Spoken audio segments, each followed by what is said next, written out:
अस्सलाम वालेकुम की हाल है वीरो ठीक उम्मीद करते हैं सारे ठीक होंगे। तुहाडे साਰਿਆਂ ਦਾ ਵੈਲਕਮ ਤੁਹਾਡੇ ਆਪਣੇ ਲਿਆਕਤ ਫਰੈਂਡ ਬਲੌਗ ਦੇ ਵਿੱਚ। ਅੱਜ ਗੱਲ ਕਰਾਂਗੇ ਜਨਾਬ ਜਿਹੜੇ ਕਹਿ ਰਹੇ ਸੀ ਕਿ ਮੀਟਰ ਅਸੀਂ ਆਨਲਾਈਨ ਆਪਣੇ ਨਾਮ ਕਰਵਾ ਲਿਆ ਤੇ ਯਾਰ ਕਿਆ ਇਹਦੀ ਫੀਸ ਵੀ ਹੁੰਦੀ ਆ ਕਿ ਅਸਰ ਅਗਰ ਅਸੀਂ ਆਨਲਾਈਨ ਅਪਲਾਈ ਕਰਦੇ ਹਾਂ ਆਪਣੇ ਨਾਮ ਤੇ ਸ਼ਨਾਖਤ ਤੇ ਆਪਣਾ ਮੀਟਰ ਕਰਵਾਉਣ ਵਾਸਤੇ ਤੇ ਇਹਦੀ ਫੀਸ ਵੀ ਦੇਣੀ ਪਏਗੀ ਜਾਂ ਵੈਸੇ ਹੀ ਹੋ ਜਾਏਗਾ।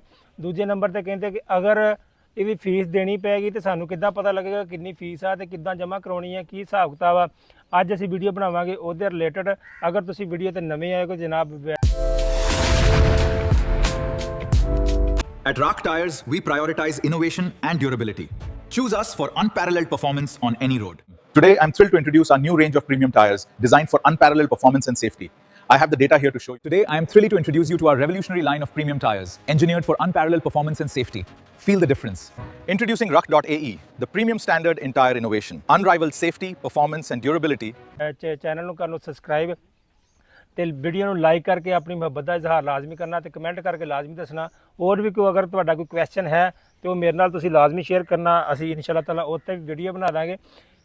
ਹੁਣ ਅਸੀਂ ਗੱਲ ਕਰਾਂਗੇ ਜਨਾਬ ਇਹਦੇ ਬਾਰੇ ਕਿ ਅਗਰ ਤੁਸੀਂ ਆਪਣਾ ਮੀਟਰ ਆਨਲਾਈਨ ਆਪਣੇ ਨਾਮ ਕਰਦੇ, ਜਿੱਦਾਂ ਕਿ ਮੈਂ ਪਿਛਲੀ ਵੀਡੀਓ ਦੇ ਵਿੱਚ ਦੱਸਿਆ ਸੀ ਕਿ ਆਪਣੇ ਨਾਮ ਤੇ ਤੁਸੀਂ ਮੀਟਰ ਕਿਸ ਤਰੀਕੇ ਨਾਲ ਟ੍ਰਾਂਸਫਰ ਕਰ ਸਕਦੇ ਆ, ਆਪਣੇ ਨਾਮ ਤੇ ਕਿੱਦਾਂ ਕਰਵਾ ਸਕਦੇ ਆ, ਮਤਲਬ ਕਿ ਕਿਸੇ ਹੋਰ ਦੇ ਨਾਮ ਤੇ ਨਾ ਤੇ ਉਹ ਆਪਣੇ ਨਾਮ ਤੇ ਕਿਸ ਤਰੀਕੇ ਨਾਲ ਕਰ ਸਕਦਾ। ਤੇ ਉਹ ਅਸੀਂ ਪੂਰੀ ਇੱਕ ਵੀਡੀਓ ਬਣਾਈ ਸੀਗੀ, ਬਣਾ ਕੇ ਤੁਹਾਨੂੰ ਦੱਸੀ ਸੀ। ਫਾਰਮ ਸਬਮਿਟ ਕਰਨ ਦਾ ਤਰੀਕਾ ਵੀ ਤੁਹਾਨੂੰ ਦੱਸਿਆ ਸੀ ਸਾਰਾ। ਅਗਰ ਤੁਸੀਂ ਨਹੀਂ ਵੇਖਿਆ ਤੇ ਜਾ ਕੇ ਇਸ ਤੋਂ ਜਿਹੜੀ ਮੇਰੀ ਪਿਛਲੀ ਵੀਡੀਓ ਨਾ ਬਿਜਲੀ ਆਪਣੇ ਨਾਮ ਮੀਟਰ ਕਰਵਾਉਣ ਵਾਲੀ ਉਹ ਲਾਜ਼ਮੀ ਦੇਖ ਲੈਣਾ ਤਾਂ ਕਿ ਤੁਹਾਨੂੰ ਸਮਝ ਲੱਗ ਜੇ। ਅਗਰ ਤੁਸੀਂ ਨਵੇਂ ਵੀਡੀਓ ਤੋਂ ਆਏ ਤਾਂ ਉਹ ਲਾਜ਼ਮੀ ਦੇਖ ਲੈਣਾ। ਉਸ ਤੋਂ ਬਾਅਦ ਜਿਹੜਾ ਪ੍ਰੋਸੈਸ ਹੁੰਦਾ ਉਹ ਵੀ ਮੈਂ ਤੁਹਾਨੂੰ ਇਸ ਵੀਡੀਓ ਦੇ ਵਿੱਚ ਸਮਝਾ ਦਿੰਦਾ ਕਿ ਭਾਈਆਂ ਅਗਰ ਕਮੈਂਟ ਆਏ ਸੀ ਮੈਨੂੰ WhatsApp ਤੇ ਮੈਸੇਜ ਆਏ ਕਿ ਭਾਈ ਅਸੀਂ ਫਾਈਲ ਸਬਮਿਟ ਕਰ ਦਿੱਤੀ ਆ ਤੇ ਹੁਣ ਸਾਨੂੰ ਇਹਦੀ ਫੀਸ ਵੀ ਦੇਣੀ ਪੈਗੀ ਤੇ ਦੂਜੇ ਨੰਬਰ ਤੇ ਅਗਰ ਫੀਸ ਦੇਣੀ ਪੈਗੀ ਤੇ ਉਹ ਕਿਸ ਤਰੀਕੇ ਨਾਲ ਦੇਣੀ ਪੈਗੀ, ਸਾਨੂੰ ਕਿੱਦਾਂ ਪਤਾ ਲੱਗੇਗਾ ਕਿੰਨੀ ਫੀਸ ਆ ਤੇ ਕਿੱਥੇ ਜਮ੍ਹਾਂ ਕਰਾਉਣੀ, ਕੀ ਹਿਸਾਬ ਕਿਤਾਬ ਆ ਤੇ ਉਹਨਾਂ ਨੂੰ ਕਿੱਦਾਂ ਪਤਾ ਲੱਗੇਗਾ। ਭਾਈਜਾਨ ਇਹਦਾ ਸਭ ਤੋਂ ਆਸਾਨ ਤਰੀਕਾ ਤੁਹਾਨੂੰ ਸਭ ਤੋਂ ਪਹਿਲੇ ਤਾਂ ਮੈਂ ਇਹ ਦੱਸਦਾ ਕਿ ਫੀਸ ਭਾਈਜਾਨ ਤੁਹਾਨੂੰ ਦੇਣੀ ਪਏਗੀ। ਫੀਸ ਕਿੱਦਾਂ ਦੇਣੀ ਪਏਗੀ ਉਹ ਵੀ ਮੈਂ ਤੁਹਾਨੂੰ ਤਰੀਕਾ ਦੱਸ ਦਿੰਦਾ। ਜਿਸ ਤਰੀਕੇ ਨਾਲ ਤੁਸੀਂ ਜਾ ਕੇ ਨਾ ਆਪਣਾ ਵੈਬਸਾਈਟ ਖੋਲ੍ਹੀ ਸੀਗੀ ਉਹ ਵੈਬਸਾਈਟ ਦਾ ਕੋਸ਼ਿਸ਼ ਕਰਾਂਗਾ ਕਿ ਮੈਂ ਲਿੰਕ ਇਹਦੇ ਵਿੱਚ ਦੇ ਦਾਂ ਤੇ ਪਿਛਲੀ ਵੀਡੀਓ ਦੇ ਵਿੱਚ ਤੇ ਲਿੰਕ ਲੱਗਾ ਹੀ ਆ। ਤੁਸੀਂ ਦੁਬਾਰਾ ਉਸ ਲਿੰਕ ਤੇ ਜਾ ਕੇ ਵੈਬਸਾਈਟ ਨੂੰ ਓਪਨ ਕਰਨਾ। ਉੱਥੇ ਉੱਪਰ ਲਿਖਿਆ ਹੋਏਗਾ ਟਰੈਕ ਐਪਲੀਕੇਸ਼ਨ। ਜਿੱਦਾਂ ਤੁਸੀਂ ਮਤਲਬ ਕਿ ਤੁਸੀਂ ਪਹਿਲੇ ਆਪਣਾ ਕਰ ਚੁੱਕੇ ਹੋ ਨਾ ਇਸ ਕੰਮ ਨੂੰ ਤੇ ਉੱਥੇ ਲਿਖਿਆ ਹੋਏਗਾ ਟਰੈਕ ਐਪਲੀਕੇਸ਼ਨ। ਜਦੋਂ ਤੁਸੀਂ ਉਹਦੇ ਉੱਪਰ ਕਲਿੱਕ ਕਰੋਗੇ ਨਾ ਤੇ ਤੁਹਾਡੇ ਸਾਹਮਣੇ ਨਾ ਤਕਰੀਬਨ ਇੱਕ ਫਾਰਮ ਜਿਹਾ ਆ ਜਾਣਾ। ਉਹਨੂੰ ਤੁਸੀਂ PDF ਕਰਕੇ ਡਾਊਨਲੋਡ ਕਰ ਲੈਣਾ। ਉਹ ਨਾ ਤੁਹਾਡਾ ਡਿਮਾਂਡ ਨੋਟਿਸ, ਜਿੱਦਾਂ ਕਿ ਪਹਿਲੇ ਤੁਸੀਂ ਮੀਟਰ ਲਵਾਉਣ ਲੱਗਾ ਡਿਮਾਂਡ ਨੋਟਿਸ ਤੁਹਾਨੂੰ ਲੱਭਦਾ ਨਾ, ਉਸ ਤਰੀਕੇ ਨਾਲ ਹੀ ਡਿਮਾਂਡ ਨੋਟਿਸ ਉੱਥੇ ਹੋਏਗਾ। ਉਹ ਤੁਸੀਂ ਕਰ ਲੈਣਾ ਡਾਊਨਲੋਡ ਤੇ ਉਹ ਆਏਗਾ ਕਦੋਂ, ਇਹ ਤਕਰੀਬਨ ਜਿੱਦਾਂ ਤੁਸੀਂ ਆਪਣਾ ਦਰਖਾਸਤ ਜਮ੍ਹਾਂ ਕਰਵਾ ਦੋਗੇ ਨਾ ਆਨਲਾਈਨ, ਉਸ ਤੋਂ 7-8 ਦਿਨ ਬਾਅਦ ਉਹਨਾਂ ਦਾ ਪ੍ਰੋਸੈਸ ਹੁੰਦਾ ਹੈ। ਉਹ ਆਪਣਾ ਚੈੱਕ ਕਰਦੇ ਨੇ ਮੀਟਰ, ਸ਼ਨਾਖਤੀ ਕਾਰਡ, ID ਕਾਰਡ ਵੈਰੀਫਿਕੇਸ਼ਨ ਕਰਕੇ ਫਿਰ ਉਹਦਾ ਡਿਮਾਂਡ ਨੋਟਿਸ ਉੱਥੇ ਵੈਬਸਾਈਟ 'ਤੇ ਤੁਹਾਨੂੰ ਉਹ ਭੇਜ ਦਿੰਦੇ ਨੇ। ਉਹ ਤੁਸੀਂ ਕਰਨਾ ਕਿ ਉੱਥੇ ਜਦੋਂ ਤੁਸੀਂ ਆਪਣੀ ਐਪਲੀਕੇਸ਼ਨ ਨੂੰ ਟਰੈਕ ਕਰਨਾ ਨਾ, ਟਰੈਕ ਕਿਤੋਂ ਕਰੋਗੇ ਤੇ ਅੱਗੇ ਤੁਹਾਡਾ ਡਿਮਾਂਡ ਨੋਟਿਸ ਆਇਆ ਹੋਏਗਾ। ਅਗਰ ਉਹ ਨਹੀਂ ਆਇਆ ਤੇ 2-4 ਦਿਨ ਵੇਟ ਕਰ ਲੈਣਾ। ਅਗਰ ਉਹ ਆਇਆ ਉਹਨੂੰ ਉੱਥੋਂ ਡਾਊਨਲੋਡ ਕਰ ਕੇ PDF ਉਹਨੂੰ ਕੱਢ ਲੈਣਾ ਬਾਹਰ, ਪ੍ਰਿੰਟ ਕਰਵਾ ਲੈਣਾ ਕਿਤੋਂ ਜਾ ਕੇ ਬਾਹਰੋਂ, ਕਿਤੇ WhatsApp 'ਤੇ ਸੈਂਡ ਕਰਕੇ ਆਪਣਾ ਪ੍ਰਿੰਟ ਕਰਵਾ ਕੇ ਉਹਨੂੰ ਬਾਹਰ ਕਢਾ ਲੈਣਾ। ਬਾਹਰ ਕਢਵਾ ਕੇ ਫਿਰ ਤੁਸੀਂ ਬੈਂਕ 'ਚ ਜਾਣਾ। ਜਿੱਦਾਂ ਕਿ ਅੱਗੇ ਅਸੀਂ ਆਪਣਾ ਬਿਜਲੀ ਦਾ ਮੀਟਰ ਵਾਸਤੇ ਡਿਮਾਂਡ ਨੋਟਿਸ ਬੈਂਕ 'ਚ ਲੈ ਕੇ ਜਾਂਦੇ, ਉੱਥੇ ਫੀਸ ਉਹਦੀ ਜਮ੍ਹਾਂ ਕਰਦੇ ਹਾਂ।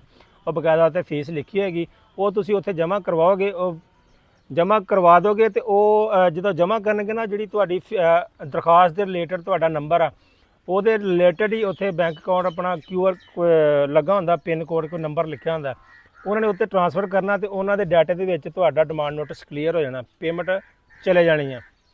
ਤੁਸੀਂ ਇਹ ਨਹੀਂ ਸੋਚਣਾ ਕਿ ਅਸੀਂ ਉਹਨਾਂ ਨੂੰ ਡਿਮਾਂਡ ਨੋਟਿਸ ਤਾਰ ਦਿੱਤਾ ਆ, ਹੁਣ ਉਹਨਾਂ ਨੂੰ ਕਿੱਦਾਂ ਪਤਾ ਲੱਗੇਗਾ। ਉਹਨਾਂ ਨੂੰ ਉਹ ਸਿਸਟਮ ਦੇ ਵਿੱਚ ਉਸੇ ਟਾਈਮ ਹੀ ਅਪਡੇਟ ਹੋ ਜਾਏਗਾ ਜਿੱਦਾਂ ਹੀ ਤੁਸੀਂ ਡਿਮਾਂਡ ਨੋਟਿਸ ਤਾਰੋਗੇ। ਠੀਕ ਹੈ, ਇਹ ਸੀਗੀ ਅੱਜ ਦੀ ਮੇਰੀ ਵੀਡੀਓ ਤੇ ਕੋਸ਼ਿਸ਼ ਇਹੀ ਕਰਿਆ ਕਰੋ ਕਿ ਅਗਰ ਕੰਮ ਹੁੰਦਾ ਜਲਦੀ ਤਾਂ ਉਹਨੂੰ ਕਰ ਲਿਆ ਕਰੋ, ਡਿਲੇ ਨਾ ਕਰਿਆ ਕਰੋ।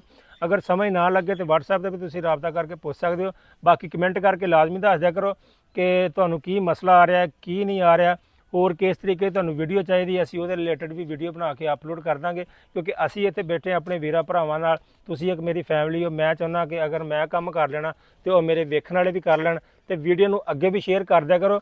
ਅਗਰ ਤੁਸੀਂ ਕਰ ਲਓਗੇ ਕਿਸੇ ਹੋਰ ਦਾ ਵੀ ਭਲਾ ਹੋ ਜਾਏ, ਇਸ ਕਰਕੇ ਮੈਂ ਬਾਰ-ਬਾਰ ਕਹਿੰਦਾ ਕਿ ਵੀਡੀਓ ਨੂੰ ਸ਼ੇਅਰ ਵੀ ਕਰਿਆ ਕਰੋ ਤੇ ਦੂਜੇ ਨੰਬਰ ਤੇ ਕਮੈਂਟ ਕਰਕੇ ਵੀ ਦੱਸਿਆ ਕਰੋ ਤੇ ਲਾਈਕ ਲਾਜ਼ਮੀ ਕਰਿਆ ਕਰੋ, ਸਬਸਕ੍ਰਾਈਬ ਲਾਜ਼ਮੀ ਕਰ ਦਿਆ ਕਰੋ। ਸਬਸਕ੍ਰਾਈਬ ਤਕਰੀਬਨ ਕੋਈ 90% ਲੋਕ ਬਗੈਰ ਸਬਸਕ੍ਰਾਈਬ ਕਰਨ ਤੋਂ ਵੇਖ ਲੈਂਦੇ ਨੇ ਵੀਡੀਓ, ਲੇਕਿਨ ਸਬਸਕ੍ਰਾਈਬ ਨਹੀਂ ਕਰਦੇ। ਅਗਰ ਸਬਸਕ੍ਰਾਈਬ ਕਰ ਲਓਗੇ ਤੁਹਾਡਾ ਕੁਝ ਨਹੀਂ ਜਾਣਾ, ਸਾਡੇ ਸਬਸਕ੍ਰਾਈਬਰ ਵੱਧ ਜਾਣੇ, ਸਾਡੇ ਅਕਾਊਂਟ ਦੀ ਗਰੋਥ ਵੱਧ ਜਾਣੀ ਹੈ ਤੇ ਤੁਹਾਡਾ ਨਾ ਕੋਈ ਪੈਸਾ ਲੱਗਣਾ। ਅਗਰ ਪੈਸਾ ਲੱਗੇਗਾ ਭਾਈਜਨ ਸਾਡੇ ਕੋਲ ਲੈ ਲਿਓ, ਫਿਰ ਤੁਸੀਂ ਇਹ ਨਾ ਕਹੋ ਕਿ ਭਾਈਜਨ ਅਸੀਂ ਨੈੱਟ ਇਸਤੇਮਾਲ ਕਰਦੇ ਹੋ, ਸਾਡੇ ਪੈਸੇ ਲੱਗਦੇ ਹੋ, ਦੇ ਦਿਓ ਭਾਈਜਨ। ਬਾਕੀ ਵੀ ਚੀਜ਼ਾਂ ਤੁਸੀਂ ਦੇਖਦੇ ਹੋ, ਇਹ ਵੀ ਤੁਹਾਡੇ ਫਾਇਦੇ ਵਾਸਤੇ। ਅਗਰ ਆਪਣਾ ਤੁਹਾਨੂੰ ਕੋਈ ਫਾਇਦਾ ਹੁੰਦਾ ਤਾਂ ਲਾਜ਼ਮੀ ਆਪਣਾ ਕਮੈਂਟ ਕਰਕੇ ਲਾਜ਼ਮੀ ਦੱਸਿਆ ਕਰੋ। ਮਿਲਾਂਗੇ ਅਸੀਂ ਆਪਣੀ ਅਗਲੀ ਵੀਡੀਓ ਦੇ ਵਿੱਚ। ਅੱਲਾ ਹਾਫਿਜ਼।